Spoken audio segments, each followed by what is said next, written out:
بەڵێ بینران ێژا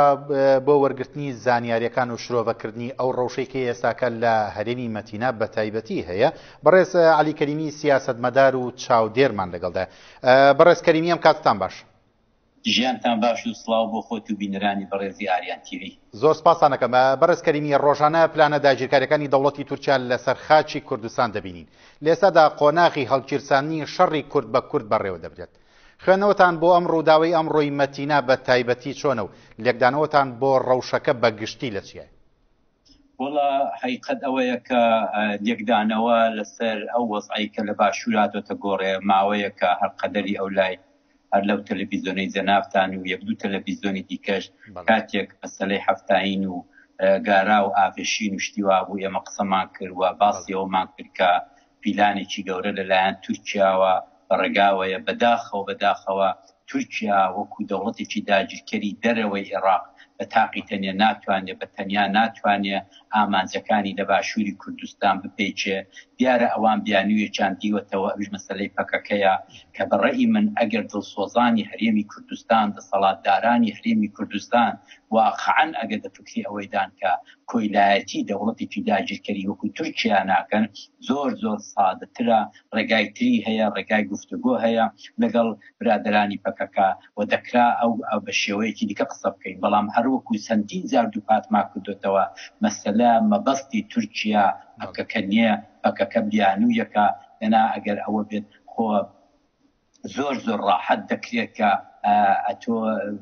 پسی شەڕی پەکەکەی لە ناو وڵاتێکی زڕ و زەوەندی وەکو تورکیا بکەیکە زیاتر لە 20 میلیۆن پەکەکەی لێیە کە من دەڵم 20 میلیۆن پەکەکە ئەوەی بە تێڕادیویەوە دەڵم کە ئەگەر 20 میلیۆن کورد لە تورکیا هەبێت دیارە ئەوان هێزێکیان لە پشتسەرە کەویش پەکەکەیەوە هەموو بەدڵ و بەجان وەفاداریان بۆ پەکەکە هەیە و دەکرێت تۆ پسی کێشەکەی خۆت لەوێ هەر بکەیت. حەقیقەت ئەوەیە نەخێر ئۆردۆغان نەیشاردوتەوە، دەسەڵاتدارانی ئەکە پارتی نەیان شاردوتەوە لە 18 ساڵی ڕابردوودا ئەوەیان بە ئەنواعی شت پێبکەین بەو سیخڕ و بەو کۆیلانەی کە لە باشوور هەیەە بە نێوی تورکەمەن بە نێوی نازانچی هەردووی نێوپێرێ. ئێوەگە جۆتان لێ بایەکە ئەقەلیەتێک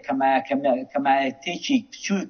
وەکو تورکەمەن کە ئەو برادرە هەرنوێنەرایەتیشیان ناکایی تورکەمەن میلەتێکی شەریفن چەندین ساڵە لەگەڵ کورد دەژین بەڵام ئەوانە نوێنەری نین، ئەوانە کۆیلەی پارتین، کۆیلەی تورکیان دێن بە ناو پارلەمانی کوردستان و لەوێ دێن دەوێرن بڵێن و ئاوا بەخۆیان ڕادەپەرمون کە بێن باسی ئاڵای کوردستان و سرودی کوردستان بکەن و ئەوانە بۆیە ئەوە سیاسەتێکە کە وردە خشکەیی تورکیا بردوێتی پێشێ. بەڵام دەبێ ڕۆشنبیر نوخبەی کورد خوێندەواری کورد ئەوەی کە چالاکی سیاسی کورد چالاکی مەدەنی کورد چی دیکە ئەوە نەکاکە بڵێ ئەو لاش بێ و ئەو لاش چاکە ئەو لاش خراپە و ئەو لاش دەبێ و ئەوەی کە حەقیقەتە ئەو ڕدەیە پێ لەسەر ڕاستیدا بنین کیلانێکی نگریسی و پیسی تورکیایە کە پارت بەداخەوە پارتی دموکراتی کوردستان نا پارتی بارزانی بەڕێوەی دەبا. بەڵێ بەڕێز عەلی کەریمی لە ئێستاکەدا باز لە ئەو دیمەنە تایبەتە بکەین کە لە باشووری کوردستاندا هەیە بە تایبەت لە هەولێردا. شاندێکی باڵای کۆنگرەی نەتەوەی کوردستان لە باشووری کوردستاندایە. چۆن ئەکرێت ئەمان هەنگاوێک بنێن زۆر کاتیش ئەو هەنگاوانیان ناوە بۆ بە ئاڕاستی یەکڕیزی نەتەوەیی یەکڕیزی لایەنە سیاسیەکان زۆر کاتیش هەم کەجەکە هەم بەڕێوەبەرایەتی پەکەکە و ئەو هێزولایەنانی کە لە ناو چەتری کەنەکە خۆیانیان یەک خستووە داوای یەکڕیزی و یەکێتی نەتەوەی یەکەن. چۆن ئەکرێ لە ئێستاکەیە کە ئەوان وەک شاندێکی باڵا لەوێن فشارەکانیان زیاتر بخەن تا لە ئێستا زووتر نییە تا کۆنگرەی نەتەوەی ببەستێت لە دژی داگیرکاری؟ کۆنگرەی نەتەوەی ناگیری هەباڵجان، کۆنگرەی نەتەوەی ئەو ڕۆکانە لەگەڵ ئەو مزایکێ کە لە هەرێمی کوردستانە ئەوان بریاری خۆیان داوە ئەجێندای تورکیا بەڕێوە دەبن. ئەجێندای تورکیا نەپەکەکەیە، ئەجێندای تورکیا نە ئەوەیە کە منتەقەی هەرێمی قەندیلی کێشیان بێ، نەخێر. ئەجێندای تورکیا کێشەی تورکیا هەموو هەرێمی کوردستانە ویلایەتی مووسڵە خۆ کاکە ئەمە ئاشکرایە خۆدی کاری پێویستی بەو هەموو لێکۆڵینەوەیە ناکە. یعنی ڕۆشنبیر نوخبەی کورد زۆر ڕاحەت دەتوانێت چاوی خۆی جۆی خۆی بکاتەوە چاوی خۆی بکاتەوە بزانێت تورکیا و دوای چی کەوتۆ. تورکیا دەیهەوێت هەرێمی کوردستان بکاتە تورکمەنستان بیکاتە وڵاتی تورکمەن دەنا ئەگەر ئەتۆ ئەوەنەکەی چواردانە نوێنەری تورکمەن کە بە 300 دەنگی خەڵکی کورد یا تورکمەنی کوردستان چۆتە پارلەمانی کوردستان ئێستا بۆتە وەزیر ئێستا بۆتە جێگیری سەرۆکی پارلەمان یا سکرتێری ئەمە خۆمە دەزانین ئەوانە نوێنەر نین ئەمە هەمومان دەزانین کەوانە کۆیلەن و تورکیا دایناون تورکیا لە تەریق شێوە دایناون لە تەریق دەسەڵاتی کوردیەوە دایناون ئەوەی کە ئەوڕۆ لە هەرێمی کوردستان بەداخەوە بۆنی دەکەم شەڕێکی پیسی کورد بە کوردە شەڕێکی پیسە کە خەریکە دەقەومێ ئەگەر ئێمە هەرچی زووتر نەینە سەرخەت و هەرچی چۆنهی بینە سەرخەت کاکە عەلیکەریم وەڵا زۆر سادەیە زۆر سادەیە ئەگەر یەک تۆز ویژدان ئەگەر یەک تۆز کوردایەتی ئەگەر یەک تۆز سوزانم ئینسانیەت مابێ لەناو نوخبە و ڕۆشنبیری کورد بە تایبەت لە باشووری کوردستان ئەمە هەرخیز نەبێ هەفتەیەک لەوەی پێش 1800 ئیمزامان کۆ کردەوە لەسەر ئەوەی کە لە هەفتانەی گوزەرا خەڵکانی گەورە خەڵکانی چالاکی سیاسی نێونەتەوەیی ئیمزایان کرد ئێستا خۆ مرەکەبەکەی وشک نەبووتەوە خۆ ئێستا ناوەکان نڕۆیشتە بۆ ئەمەی متحیدا ئەوان چۆرا دیسان دەستیان بە پێکە حقیقت ئەوەیە کە مەسەلەی پەکەکە لە باشووری کوردستان بۆتە بیانوویەک و داردەستێکی زۆر بەردەست بۆ ئەوەی کە هەموو قەیرانەکانیان بشارنەوە ئەمڕۆکانە دەسەڵاتی بارزانی حیای نەماوە لەسەر مەسەلەی چالاگوانی بادینان هەموو دنیا پێیزانیوە نوێنەری ئەوروپایە دەچێت لەوێ دڵە کاکەمە قبول ناکەین نوێنەری نەتەوە یەکگرتوەکان دەچێت دڵە قبولی ناکەین ئەوان دەزانن کە بە عینادی داکەوتون لە نێو دوو باڵی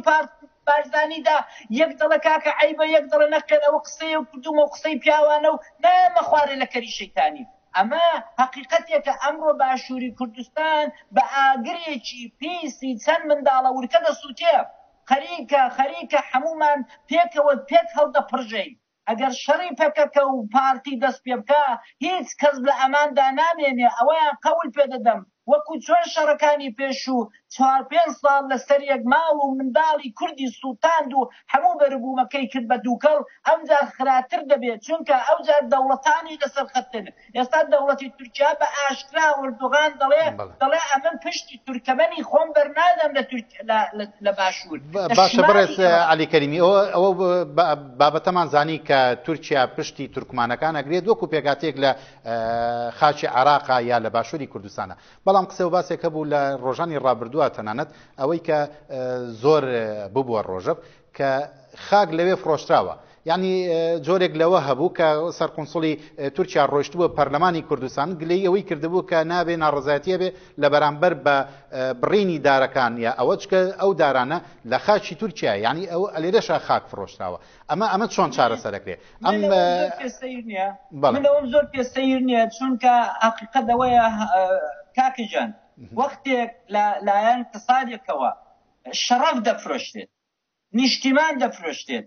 کوڕە سوزانم نامۆز دەفرۆشتێت ئیتر مەسەلەی خاچێک مەسەلەن 4-5 کیلومتر یا هەشتێکی بێت ئەمن هەرچەند ئەوەم بەلاوە تۆزێک عەجایب بوو و دواشی کەوتم بەڵام چونکە ئەمە لە سەروەری خاچی عێراقدایە کوردستان ئەوان ناتوانن خۆ ئەوان مالیکی کوردستانین ئەوجا هەر بستێک لەو بەشەی کوردستان فەلاحێک کەسێک جوتیارێک خاوەنێتی مەگەر ئەوانیان هەموو لەو جوتیار و ئەوانە کری بێتەوە یا جۆیان نەدابێتەوە بە نێرەکەری ویسپێتیانەوە بکەن ئەوەی کە تورکیا بۆ خۆ دەزانی ئەقڵیەتێکی عەشیرەتی و ئەقڵیەتێکی سیاسەتمەدارەکانی ئەقڵیەتێکی نێرەکەرانەیان هەیە بەڕاستی و ئەوانیش تا زۆر جار خودی ئۆردوغان وەک لۆمپەن و شتی وادێتە سەر تەلەڤیزۆنی ینی تێدەخوڕێ ینی قسەی هەڵچی پەڵچی دەکا ئەوەیە کە من ئەوەم بەلاوە زۆر ئەوە نییە بەڵام چونکە ئەگەر ئەوان بۆیان بکرێ لەوە زیاتر دەفرۆشین وەختێکە تۆ کەسێک دێت لەسەر شەرەف و ناموسی خۆی دەفرۆشێ شەرەف و ناموسی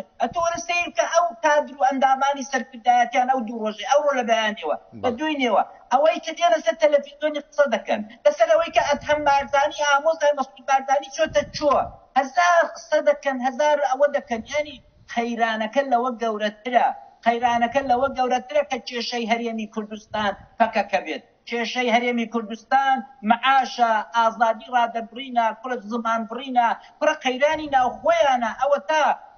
ئامۆزایەک دەڵێ کاکە ئەوەی لە ڕۆژنامە نووسەکانی بادینان کردومانە هەڵەیە دنیا سواری سەرمان بۆ لێمان قبول ناکە ئەویی کە دەڵێن نەخێر قسەی خۆمە و نامە خوارێ ئەمە وڵاتداری ئاوا نابێ بڕاستی ئێمە فەشەلمان هێناوە کاکە جان ئەی میلەتی کورد لە باشوور وەخەبەر وەرنە سەر جادەی وردە وردە ئیتر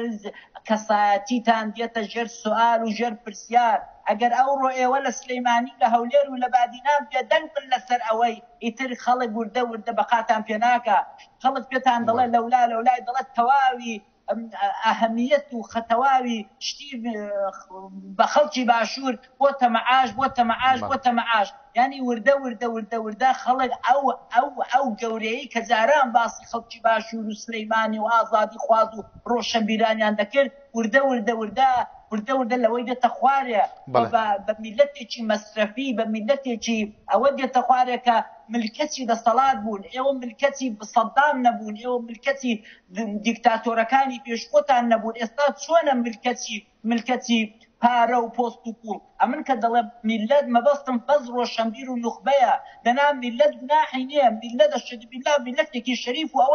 ئەوەی کە ئەو ڕۆکانە دەچێت لە پشتی بنەماڵەی بارزانی دەوەستێەوە لە پشتیوی لە بێکی پێدەڵە لە پشتیوی ئەوەی بۆ دەڵێ پەنجەکانی بۆ بەرز دەکاتەوە دەڵێ لێیدا لە بەکەکەی لێدا ئەو زارێک تیشتان لەبیر بێ لە هەموو قەیرانێکی وادا لە نەو هەموو وڵاتانی دنیادا بازرگانی شەڕ هەیە بازرگانی شەڕ لە ئاشتیدا ناژی ژینگەی ئاشتی بۆ بازرگانی شەڕ نابێ بەداخەوە ئەو ڕۆکانە بازرگانە شەڕک بازرگانەکانی گەورەی شەڕ لە هەرێمی کوردستان لە ناو بنەماڵەی بارزانیدا خۆیان جێکردوێتەوە لەوێت تێخزاونجا بارزانی بیا بارزانی لە بندا ڕۆشنبیر بن ڕۆژنامە نووس بن هەموویە ئەوانە لە نێو ئەوەدا خۆیان شاردوێتەوە و ئەوە لەوەیدا بەرژەوەندی گەورەیان هەیە بۆیە وەستانی شەڕ نەبوونی قەیران بە زەرەری وانە ژینگەیەکی میکرۆبیە ژینگەی میکرۆب لە ژینگەی پیسدا دەژی ئەو ڕۆکانە ژینگەیەکیان دروست کردە لە باشووری کوردستان کە ژینگەی مافیایە ژینگەی تاڵانە ژینگەی خەڵک